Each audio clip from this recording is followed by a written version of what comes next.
Every woman is already powerful, but her power leaks, not through lack of strength, but through habits that go unnoticed. Pause. That's the paradox. Your energy, your mood, your words, your ability to love deeply or remain unbothered doesn't depend on massive life changes. It depends on the subtle patterns you repeat each day, most of them invisible to the outside world. And these patterns, when not mastered, become your prison. They dictate how you speak under pressure, how you respond to disrespect, whether you attract peace or chaos, whether you build intimacy or destroy it. So today, we are not speaking of success in the worldly sense. We are speaking of self-mastery, not for applause, but for inner alignment, for the type of graceful power that no one can take from you, because it is cultivated within. Let us now walk together through these daily habits, small on the surface, but profound when practiced with awareness. When a woman wakes up in the morning, the world has not yet made its demands on her. In those quiet, early moments, she stands at the edge of a choice, whether to meet the day with scattered noise or silent strength.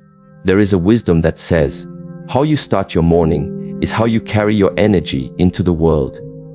And that energy, more than your words or appearance, becomes the first language others read from you. That's why the first daily habit every woman must master is not about doing more. It is about being still. Stillness is not the absence of thought. It is the act of not attaching to thought. It is the discipline of entering the day from within, rather than from without. In Eastern traditions, the inner world is seen as the origin of all that unfolds outwardly. If your mind is cluttered, your actions will be unfocused. If your heart is restless, your words will carry tension. That is why a woman who trains herself to begin her morning in silence, reflection, or mindful breathing does not just calm her mind. She reclaims her authority over the tone of her life.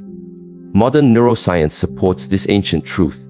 When a woman starts her day with just 10 minutes of intentional silence, before checking messages, before speaking, even before movement, her cortisol levels stabilize. The frontal cortex, responsible for clarity and decision-making, becomes more active. This means she responds to life from her higher awareness, not from old emotional loops. Over time, this builds emotional resilience, a trait more attractive than any physical beauty. There was once a woman in her 50s who shared her experience at a wellness retreat in the mountains. She had spent her entire adult life raising children, working 2 jobs and always rushing. Her body had become tense, her moods unpredictable, her relationships strained. I lived in reaction, she confessed. It was like the world pushed me, and I had to push back. But something shifted when she began a daily practice of waking up at 5:30 a.m., lighting a candle, and sitting in silence for 15 minutes. No phone, no words, just breath. After several weeks, she noticed something peculiar. Her adult son spoke to her more gently. Her co-workers responded to her presence with more respect, and she no longer cried at the smallest frustrations. Stillness had softened her inner world and strengthened her outer presence. She had not changed the world around her. She had simply returned to herself. The feminine spirit is deeply intuitive, but intuition cannot operate in noise. It whispers, it does not shout. That's why this morning practice is not merely spiritual, it is practical. A woman who listens to herself before the world speaks to her develops a calm nervous system. This is her greatest protection in a world that often rewards urgency over wisdom. This is how she starts to cultivate emotional discipline. Not through suppression, but through inner anchoring. When a woman begins her day grounded in stillness, her relationships shift. She no longer demands peace from others. She brings peace into the space. Her partner feels safer to be vulnerable. Her children are less reactive because they sense her presence is consistent. Even in conflict, she holds a quiet center. She does not chase, she does not plead, she pauses. And in that pause, she sees things more clearly. She learns that not every comment deserves a response. Not every invitation must be accepted, and not every problem is hers to fix. This habit, though simple, is one of the most radical acts of emotional self-respect. It says, before I pour into the world, I will sit with myself. That stillness becomes her sanctuary, and from it, her strength arises. Yet, stillness alone is not enough. We must understand the rhythm of our body, the language of our breath, This leads us to the second daily habit every woman must master: regulating the emotional body through conscious breathing. We are born knowing how to breathe properly, deep, full, and rhythmic. But over time, through stress, trauma, and cultural conditioning, women begin to hold their breath, especially during emotional tension. They breathe shallowly into the chest, not the belly. And this tells the body, we are under threat. Without realizing it, many women live in a constant low-grade fight or flight state. Not because of real danger, but because their breath tells their nervous system to brace for it. Here's something neuroscience confirms: the breath is one of the only functions that is both automatic and within our control. This means it is a direct bridge between the unconscious mind and conscious awareness. When a woman learns to return to her breath, not just during meditation, but throughout the day, she sends a powerful signal to her body: I am safe. Emotional safety is the foundation of every meaningful relationship. Without it, a woman reacts rather than responds. She over-explains, she people-pleases, she becomes overly defensive. But when her breath is slow and grounded, her entire energy communicates calm confidence. This has a magnetic effect. Her partner feels emotionally held without being controlled. Her friends feel seen without being judged. Even strangers respond with unexpected warmth. Why? Because people are wired to feel others' nervous systems before they even hear their words. I once heard a story of a schoolteacher in her 60s who had struggled for years with anxiety and chronic fatigue. Her doctor prescribed medications, but nothing brought lasting relief. Eventually, she was introduced to a simple breath practice: inhale slowly for 4 counts, exhale gently for 6. She practiced this 3 times a day, especially before entering her classroom or engaging in difficult conversations. Within a month, she noticed her heart rate was lower, her thoughts less chaotic. She had more patience with her students and less guilt after disciplining them. Her relationships improved, not because others changed, but because she began to live in a regulated state. The breath had become her anchor. In relationships, breath creates space between stimulus and response. A woman who breathes before reacting becomes less emotionally entangled. She doesn't interrupt, she listens. She speaks slower with precision. This doesn't make her passive, it makes her powerful. Because presence is power, and presence begins with the breath. Even the physiology supports this. Deep belly breathing activates the vagus nerve, which governs parasympathetic calm. This lowers blood pressure, reduces inflammation, and increases oxytocin, the bonding hormone. So when a woman breathes consciously, not only is she calming herself, she is creating emotional availability. That is how trust is built, not only in others but within herself. There's a quote from an old Taoist text: "The wise woman breathes from her heels." It's a poetic way of saying that her breath reaches deep into her body, rooting her like a mountain. She is not easily moved by storms. She may feel the rain, but she does not collapse under it. In the modern world, women are often told to move faster, push harder, speak louder. But there is a deeper wisdom available: move slower, breathe deeper, speak less. And when you do speak, let it come from a place of calm truth. Breath is not just a tool for relaxation, it is a discipline of presence. It trains the emotional body to remain open, but not reactive. And in romantic relationships, this is a secret strength. During tension, instead of escalating, she breathes. During silence, she does not fill the space with fear, she inhales trust. She begins to embody emotional stability. This is the kind of presence that inspires respect, not just affection. Imagine a couple in conflict. The man raises his voice. The old pattern might be for the woman to match his volume or shut down in silence. But a woman who has trained her breath pauses. She grounds herself before responding. She slows the rhythm of the conversation. She does not need to control him. She simply regulates herself. And in that moment, she shifts the dynamic, not with dominance, but with calm. This is not about perfection. There will be days when the breath is shallow, when emotions overflow, when silence feels unreachable. But the practice is not about getting it right every time. It is about returning. Again and again. That's where mastery begins. In the return, there is a sacred power in a woman who wakes early, sits in stillness, and remembers how to breathe herself back to center. She no longer looks to the world to make her feel safe. She becomes the safety. She no longer waits for someone to calm her. She calms herself. And in that space, she becomes the kind of woman whose presence is healing, simply because she has made peace her daily practice. In life, it is not the event that shapes us, it is our response to the event. And yet, most people are not responding, they are reacting. These are two very different states of being. A reaction is immediate, emotional, and often unconscious. It comes from past wounds, from ego, from fear. A response, however, is measured, intentional, and rooted in presence. The difference between the two may appear subtle, but the consequences are not. For a woman seeking emotional balance, peace in her relationships, and inner strength, the ability to observe before reacting is not just a habit. It is a path to self-mastery. Imagine this: a woman walks into a room where her partner sits silently. He doesn't look up. She feels a pang in her chest. Her mind begins racing. Is he upset with me? Did I do something wrong? Why is he ignoring me? And before she's aware of it, she has slammed her bag on the table, or asked in a sharp tone, "What's wrong with you?" The tension escalates. The evening is now filled with invisible walls and emotional distance. Now imagine the same woman, but one who has cultivated the habit of observing her inner state before reacting. She still walks in, notices his silence, and feels the same initial wave of discomfort, but she pauses. She breathes. She names the emotion silently. "I'm feeling insecure. I'm feeling unseen." And instead of confronting him with irritation, she offers space. Maybe she sits beside him quietly. Maybe she says with gentleness, "You seem quiet. Is everything okay?" That shift from reaction to observation creates emotional safety. It builds trust. It preserves connection. This is the essence of inner work.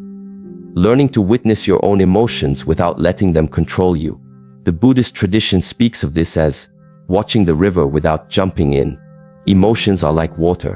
They move, they surge, they settle. But we are not the water. We are the awareness behind it. The more a woman practices this, the more she begins to see patterns. She notices how certain tones trigger her. She observes that fatigue makes her more sensitive. She realizes that unresolved wounds from childhood often fuel present-day conflict. And with each insight, she becomes less reactive and more responsive. From a psychological perspective, this practice of observation engages the neocortex, the rational, thoughtful part of the brain, over the amygdala, which governs fear-based reactions. Over time, this rewires the brain for patience, clarity, and emotional flexibility. One woman once shared how this principle changed her marriage of 30 years. Her husband, a quiet man, often retreated into silence during arguments. This used to enrage her. "Why won't you talk to me?" she would demand, interpreting his silence as rejection. But after learning to pause and observe her own emotional reactions, she began to approach these moments differently. She would feel the old fear rise, acknowledge it, but choose not to act on it. One evening, instead of confronting him, she simply said, "When you go quiet, I feel distant from you. I want us to stay connected." To her surprise, he opened up. "I just don't always have the right words," he admitted. That single moment softened years of tension between them. Because she had observed rather than reacted, connection became possible. We are not taught to pause. We are taught to perform, to defend, to respond quickly. But emotional maturity comes from learning that not everything requires your immediate response. Not every criticism is about you. Not every disagreement is a threat. Sometimes the highest wisdom is in restraint. Eastern martial arts emphasize this deeply. The master does not strike first. She waits. She reads energy. She only moves when necessary, and when she does, it is precise. In life, this principle applies beautifully. A woman who observes her own reactions gains freedom from being pulled into unnecessary battles. She becomes deeply discerning. She no longer wastes energy on drama. She knows her peace is sacred. In relationships, this changes everything. Because relationships are not destroyed by what is said once. They erode slowly, from unchecked reactions, sharp words, unresolved assumptions. But if a woman can introduce even a small pause between emotion and expression, she breaks the cycle. That pause is power. It may come in the form of walking away for 5 minutes, or taking a breath before replying to a difficult message. It may be choosing silence over sarcasm. It may be journaling emotions before speaking them aloud. Whatever form it takes, the core principle is this: witness first, then choose. There's a powerful quote by Viktor Frankl: Between stimulus and response there is a space. In that space is our power to choose our response. In our response lies our growth and our freedom. This space is what the reactive mind fears, but the awakened woman honors. To observe before reacting is not suppression, it is sovereignty. And sovereignty in a woman draws a different kind of relationship. One that is based on truth, not drama. One that invites mutual respect, not power struggle. But how does one develop this habit, especially after years of living on emotional autopilot? It begins with the practice of emotional detoxification, the fourth habit every woman must master. Every day, we clean our homes, we wash dishes, we rinse our bodies, but few of us clean our emotions. Yet emotions, like physical dirt, build up. They cling to conversations left unresolved, to criticism not yet processed, to sadness pushed aside. Over time, they weigh the body down, they tighten the chest, they cloud the mind. They show up as irritability, fatigue, resentment, or emotional numbness. Just as the body needs cleansing, so does the heart. Emotional detoxification is not a dramatic process. It's subtle, daily, and quiet. But it is essential for maintaining relational clarity and inner vitality. One powerful tool for this is reflective journaling. At the end of each day, a woman sits with her emotions, not to fix them, but to let them be seen. She might write, "Today I felt overlooked when no one acknowledged my efforts. I felt tired after giving too much in a conversation that wasn't mutual. I felt joy when my daughter hugged me." This practice is like sweeping the emotional floor. It prevents dust from turning into disease. A story comes to mind of a woman who had suffered through years of silent frustration in her marriage. She never spoke her disappointments. She didn't want to be a burden. But over time, those unspoken emotions turned into resentment. She stopped touching her husband's hand. She began snapping at her children. She felt emotionally heavy all the time. Finally, after attending a mindfulness workshop, she began a simple daily practice, writing one letter a day, not to send, but to express. Sometimes to her husband, sometimes to her past self, sometimes to her deceased father.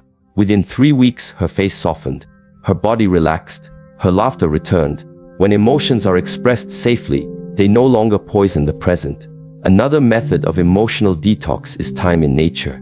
Nature has a way of absorbing emotional noise without judgment. A woman who walks slowly under trees, listens to birds, or watches clouds is unknowingly grounding herself. She is releasing energy. She is reconnecting to something larger than her mind. Psychologically, this process helps the nervous system regulate. Cortisol levels drop. The body returns to homeostasis. Spiritually, nature reflects impermanence. The fallen leaf does not resist, it surrenders. This reminds the woman that emotions, too, are meant to move through, not stay stuck. Sometimes emotional detox comes through conversation, not with many people, but with one safe person. Someone who listens without trying to fix. Someone who doesn't judge the messiness. This kind of emotional intimacy is rare, but deeply healing. When a woman finds that space, she must treasure it, because in sharing she sheds. Then there is movement, conscious, intentional movement. Dance, gentle yoga, stretching, even shaking the limbs in silence. The body holds unexpressed emotion, especially in the hips, jaw, and shoulders. By moving the body, we release what the mind cannot process alone. The body speaks through sensation.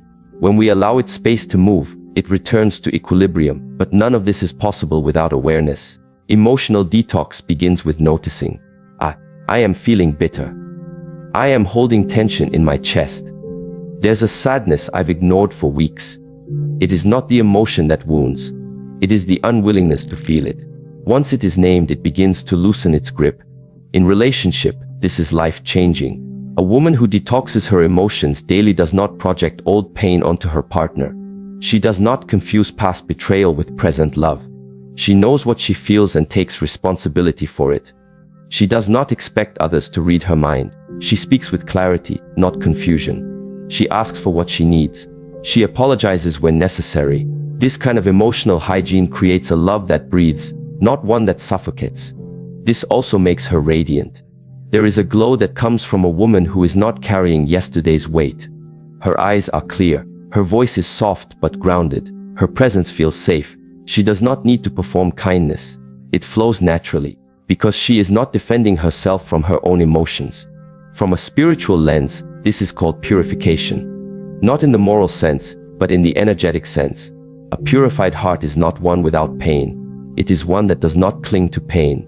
A woman who learns to feel and release, she becomes open, she becomes present. And in her presence, others feel a desire to rise. These daily habits, pausing before reacting and cleansing the emotional body, are not glamorous. They are often invisible to the world. But they are profoundly transformative. They shape the quality of a woman's relationships, her health, her joy, her capacity to love and be loved. Because a woman who knows how to observe her emotions without drowning in them, and release them without suppressing them, becomes a sanctuary, not only for herself, but for everyone she encounters. A woman's ability to cultivate stillness in a noisy world is not just a spiritual luxury, it is a necessity. Silence, in today's culture, is often mistaken for absence. But true silence is full. It holds wisdom, energy, and truth. It is in this silence that a woman meets herself beyond titles, roles, or the expectations placed upon her. To sit in silence, even for a few minutes each day, is to return to what is real. It is to remember that beneath the layers of doing, there is a being that simply is. In the teachings of Eastern philosophy, silence is not emptiness. It is presence. In the Shaolin tradition, silence is cultivated not to escape life but to become more intimate with it. A woman who practices stillness begins to feel life more vividly. She notices the breath of the wind, the rhythm of her own inhale and exhale, the subtle shifts in her emotional terrain. She becomes aware of what she usually runs from: loneliness, unmet needs, the truth she avoids when distracted. Neuroscience confirms the power of stillness. When the brain is given space to rest, it does not shut down. Instead, it activates what is called the default mode network, a system involved in self-reflection, memory integration, and emotional processing. In stillness, the mind reorganizes itself. This is why moments of insight often arise not when we are trying to think, but when we are simply being. A woman may struggle with a decision for days, but in one silent morning, the answer comes, not as logic, but as knowing. Consider the woman who begins her day not with a flurry of to-do lists or phone notifications, but with 10 minutes of quiet sitting. She lights a candle. She places both hands on her heart. She listens, not to a voice outside, but to what stirs within. Some days it's calm, other days it's restlessness, but she does not fight either. She simply witnesses. Over time, something profound begins to shift. She no longer feels the need to prove herself. Her day unfolds not from urgency, but from clarity. She becomes rooted, not rushed. In relationships, this stillness becomes a sanctuary. When a woman is still within, she is not easily provoked. She does not fall into the trap of over-explaining herself, overanalyzing the moods of others, or overreacting to silence. She is anchored. Her partner feels this. Her children feel this. The people around her begin to breathe easier in her presence. Why? Because true stillness is magnetic. It radiates peace, not performance. There is a story from the Zen tradition of a student who asked his master, "How do I become wise?" The master replied, "Sit down and be quiet." The student waited, and then he asked. The master said, "Then wisdom will find you." It is simple, but not easy. In a world that rewards business, stillness is an act of rebellion. But it is in this rebellion that a woman reclaims her power. From a physiological standpoint, stillness regulates the nervous system. It activates the parasympathetic response, slowing the heart rate, softening muscle tension, lowering cortisol. This is not just relaxation. It is recalibration. It is giving the body space to recover from emotional fatigue, decision-making overload, and relational stress. But stillness is not only physical. There is also emotional stillness. This is the ability to sit with an emotion without rushing to solve it, to feel sadness without needing to escape it, to allow joy without fearing it will end. This emotional stillness deepens the woman's capacity to love without clinging, to grieve without collapsing, to be with her own heart without judgment. One woman shared how stillness transformed her approach to love. She had a pattern of overgiving, pouring into others, caretaking, managing their emotions, until she felt depleted and resentful. She thought this was love, but in silence, she began to see the roots of her behavior. It was not love, it was fear. Fear of abandonment. Fear of not being enough unless she proved her worth. She cried. She wrote. She sat with this pain. And then, over time, she began to practice a new kind of giving. one that came from fullness, not from need. Her relationships changed. Not because others changed, but because her energy changed. Stillness gave her the mirror to see herself clearly. There is a moment in each day where a woman can choose noise or depth. It might be in the morning, before anyone else is awake. It might be at sunset, with the sky painting quiet stories. It might be in the car, choosing silence over the radio. These small choices shape the mind. They shape the heart. They train the soul. In Chinese medicine, the heart is seen as the emperor of the body, the seat of consciousness. But the heart cannot govern well if it is always agitated. Stillness is what allows the heart to return to wisdom. A woman who lives in emotional reactivity will always be chasing stability from the outside. But a woman who cultivates stillness begins to generate stability from within. Stillness also reveals the patterns we are trapped in. A woman may notice that every time she feels unworthy, she reaches for distraction. She texts someone, she scrolls, she eats, she shops. But in stillness, she pauses. She feels the ache, she does not numb it. And something miraculous begins to happen. The ache loses its power. It transforms, because feelings, like waves, crest and fall when they are allowed to exist. From a relational perspective, this is revolutionary. It means a woman no longer seeks a partner to rescue her from discomfort. She does not ask another person to fill her silence. She meets her own depths. And when she enters relationship from this space, she is not needy. She is whole. This creates a new kind of connection, one based on shared presence, not emotional dependency. In practical terms, how can a woman practice this daily habit of stillness? Begin with breath. Each morning, before picking up the phone or stepping into roles, sit for 5 minutes. Close your eyes. Feel the breath enter and leave your body. Don't try to control it, just witness. This anchors you in the present. Use anchor phrases. In moments of anxiety or overthinking, repeat silently, I return to stillness. This moment is enough.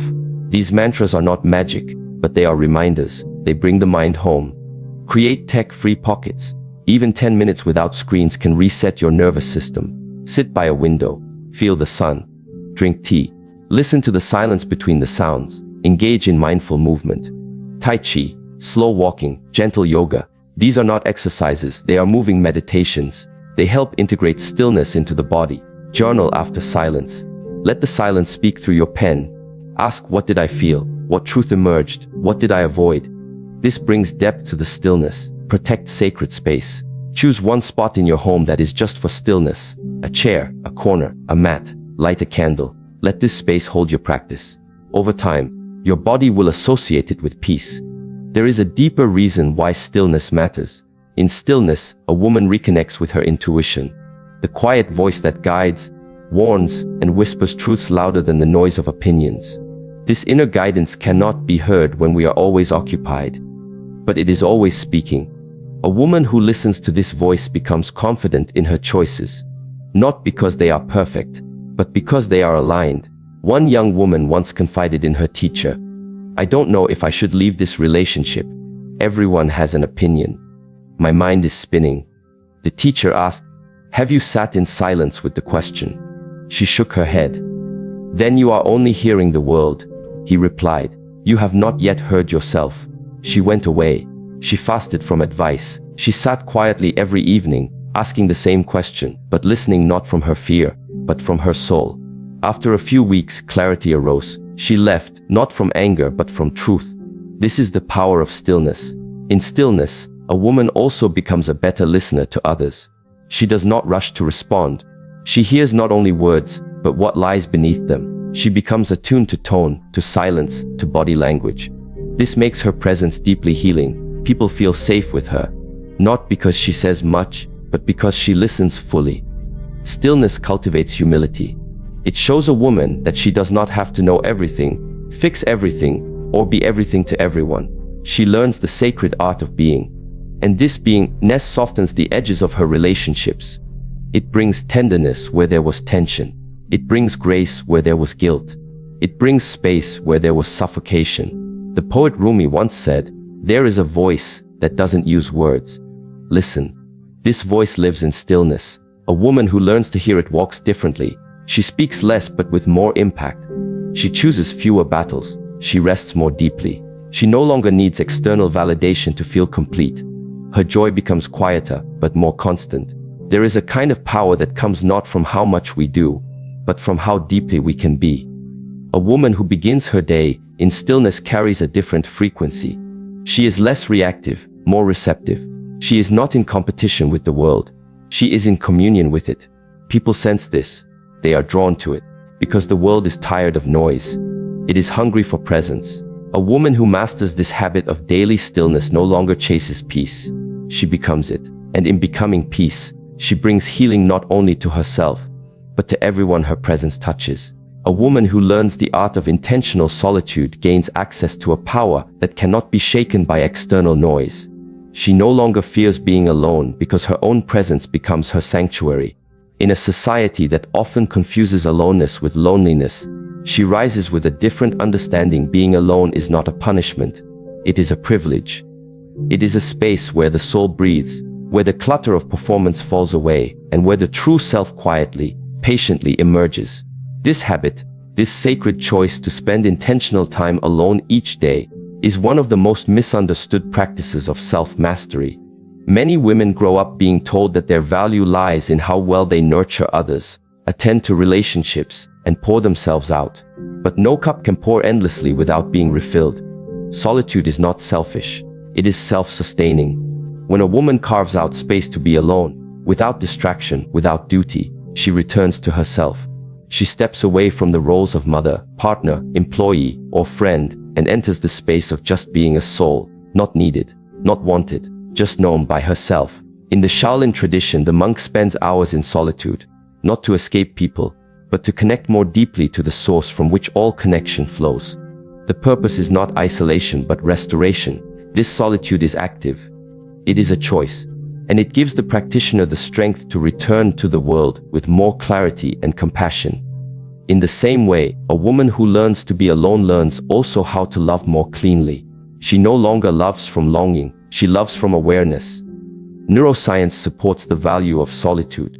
When we engage in focused time alone, without digital stimulation or social demands, the prefrontal cortex responsible for self-regulation and decision-making becomes more active. We gain access to metacognition, the ability to reflect on our own thoughts. This leads to better problem-solving, improved emotional intelligence, and more authentic behavior. A woman who knows how to sit in her own company becomes less reactive in relationships. She stops seeking approval in every conversation. She listens to her own wisdom before she seeks validation from others. There is a woman I once knew, a counselor in her late 50s, who had spent most of her life raising children, supporting a husband who traveled frequently, and running a small practice to help other women. She was loved by many, yet she felt disconnected from herself. She would describe feeling like a guest in her own life. One day, she decided to take a week-long solo retreat in the mountains. No phone, no visitors, just herself and the quiet. She told me afterward, "I had no idea who I was outside of service. I cried every morning for the first 3 days. But then, something shifted. I started to remember who I was before the world told me who I needed to be." That week of solitude changed everything. She returned not just rested, but rerouted. Her boundaries became clearer. Her laughter returned. Her energy shifted. This is the quiet magic of solitude. Intentional solitude is not the same as withdrawing from life. It is not a silent protest against relationships. It is a sacred preparation for them. A woman who knows how to be alone becomes a woman who does not enter relationships out of fear, obligation, or unconscious pattern. She no longer clings to people out of insecurity. She is not afraid of space because she understands that real intimacy includes breathing room. She stops tolerating disrespect because she knows she can stand strong, even when she stands alone. In psychology, solitude is often studied in contrast to social connectedness. Both are necessary, but for women, especially, the ability to access internal solitude becomes a cornerstone of emotional regulation. Women are often socialized to be emotional caretakers, to soothe the others before themselves. But solitude reverses this habit. In those minutes or hours alone, she listens to herself first. She asks, "How am I feeling? What do I need? What is my truth today?" This internal conversation is where wisdom is born. A young woman once shared that her turning point came during a late Night walk alone after a painful breakup. The silence of the night reflected the silence within her. She had no one to distract her, no one to consult. Just the cold air, her breath, and the weight of her own heart. But she didn't run. She walked. And in that walking, something inside her broke open, not in despair but in discovery. I realized I was still whole, she said. Even after losing someone I thought I couldn't live without. I was still breathing, still moving forward. Still enough? That's the gift solitude offers. The realization that you were never dependent on another for your wholeness. You simply forgot until silence reminded you. In relational life, solitude acts as a reset button. It gives a woman the time to clear out the mental clutter of comparison, overthinking, and emotional entanglement.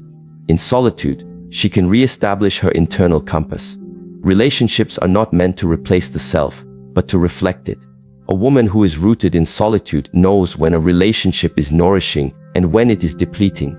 She becomes more discerning. She starts asking different questions. Not, do they like me? But, does this align with my values? Does it support my peace? Does it reflect who I am becoming? Physiologically, solitude reduces cortisol when approached with intention and care. A few minutes of deep solitude, combined with mindful breathing, has been shown to lower heart rate variability and improve mood stability. Over time, this strengthens the vagus nerve, a key component in the body's stress regulation system. This means that solitude isn't just a spiritual practice. It's a biological support system. It protects against burnout, emotional exhaustion, and even autoimmune responses. A woman who creates daily moments of solitude is not weak or withdrawn. She is immunizing herself against emotional chaos. There's a Zen saying that goes, "You should sit in meditation for 20 minutes a day, unless you're too busy. Then you should sit for an hour." This speaks to a deeper truth. The more chaotic the world becomes, the more solitude we need. For a woman balancing work, relationships, parenting, and personal growth, solitude may feel impossible. But the impossibility is the very signal of its necessity. When life is loud, she must become quiet, not to hide but to hear. A mother of 3 once told me her moment of daily solitude happened in the bathroom. "It's the only place I can lock the door," she laughed. But in that small space, she created a ritual, a candle, a few drops of essential oil, 5 minutes of sitting, no phone, no children calling, no one needing her, just breath, just stillness. It wasn't a monastery, but it was sacred. And that 5 minutes gave her the energy to return to her family with a full heart instead of a drained one. That is the wisdom of adapting solitude to the life you have. A woman in a difficult relationship may fear solitude because it shines a light on her inner unrest. She may fill her day with activity to avoid facing the deeper truths, the ache of unmet needs, the silence in the relationship, the fear of change. But solitude doesn't create those truths. It reveals them. And once revealed, a woman has a choice. Not all relationships need to end, but many need to evolve. Solitude gives her the strength to stop waiting for someone else to change and begin the change within herself. There is also creative power in solitude. Great thinkers, artists, and spiritual teachers have always turned to solitude to birth new ideas. When a woman removes herself from the expectations and noise of others, she hears the quiet pulse of inspiration. Her creativity is no longer reactive, it becomes intuitive. She writes, paints, speaks, or builds not because she is told to, but because something in her must. Solitude turns a woman into a vessel for her own originality. In relationships, this matters more than many realize. A woman who creates from solitude brings something unique into partnership. She brings new energy, new thoughts, new questions. She doesn't just reflect her partner, she expands him. She challenges and inspires. She is not a mirror, she is a flame. And this kind of woman is unforgettable, not because she demands attention, but because she holds space that most have never known. Imagine a daily rhythm in which a woman begins or ends each day with 10 minutes alone. No music, no screens, just her breath, her presence, her awareness. She might ask herself 3 questions. What am I feeling? What do I need to let go of? What do I want to cultivate? These questions are not tasks, they are invitations. Over time, they shape a deeper relationship, not with others, but with the self that meets others. Solitude also softens the fear of rejection. A woman who knows how to be with herself is less likely to compromise her boundaries. just to be liked. She no longer molds herself to fit someone else's vision. She chooses authenticity over approval. And ironically, this makes her more attractive. People sense her self-trust. They feel her groundedness. She is not easily swayed. She is centered. There is an ancient saying, "A tree that stands alone grows strongest roots." This is not just metaphor. In solitude, a woman's inner roots deepen. She becomes unshakable, not cold, not closed, but clear. She doesn't need constant reassurance because she knows who she is without the voices of the world telling her. This clarity becomes her compass. And in moments of doubt, confusion, or heartache, she returns to that place within where truth waits in silence. A woman who practices solitude does not fear space in a relationship. She welcomes it. She knows that love does not mean constant closeness. It means mutual presence, even when apart. She allows her partner room to grow, room to breathe, and she expects the same in return. This is not detachment, it is respect. And from this respect, deeper connection is born. In her solitude, she may also meet her shadows, the parts of herself she hid to be accepted, the anger she suppressed, the dreams she abandoned. Solitude brings them gently into the light, not to shame her, but to free her. A woman who befriends her shadow becomes less controlled by it. She no longer acts out of wounds she refuses to acknowledge. She becomes whole, not because she is perfect, but because she is present with all of herself. This presence changes everything. It changes how she walks into a room, how she speaks, how she listens. She is no longer chasing love. She is inviting it. She is no longer afraid of silence in conversation. She understands that not every space needs to be filled. Some spaces are sacred. She no longer tries to fix every problem immediately. She trusts timing. She trusts process. And she trusts herself. In solitude, a woman may cry. She may laugh. She may feel numb. But whatever she feels, she learns to stay, to breathe, to hold space. And in doing so, she becomes her own witness, her own healer, her own guide. This does not make her hard. It makes her rooted. And from this rooting, she grows a life, not of reaction but of intention. Not of chaos, but of quiet power.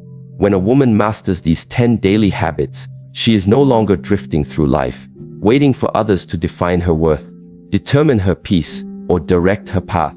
She becomes centered, intentional, and luminous, not because life is easy, but because she is finally aligned. Every habit, whether it's emotional discipline, honoring her body, practicing stillness, speaking with clarity, or embracing solitude, is a doorway to deeper presence. And from this presence, everything else flows: respect in relationships, peace in the mind, energy in the body, and purpose in the soul. She no longer lives reactively. She responds with wisdom. She no longer attaches herself to what is fleeting. She becomes anchored in what is eternal. She walks through the world with quiet strength, unshaken by noise, unbothered by chaos, because she has learned to cultivate her inner temple, one habit at a time. This is the journey of self-mastery. Not to be perfect, but to be aware, not to control everything, but to choose consciously, not to chase validation, but to walk in truth. And in this truth, a woman becomes not only a source of light for herself, but a mirror of clarity, courage, and compassion for others. The more she returns to herself, the more she finds she never truly left. She was simply waiting, beneath the noise, beyond the demands. For the moment she would remember, everything she was seeking was already within her.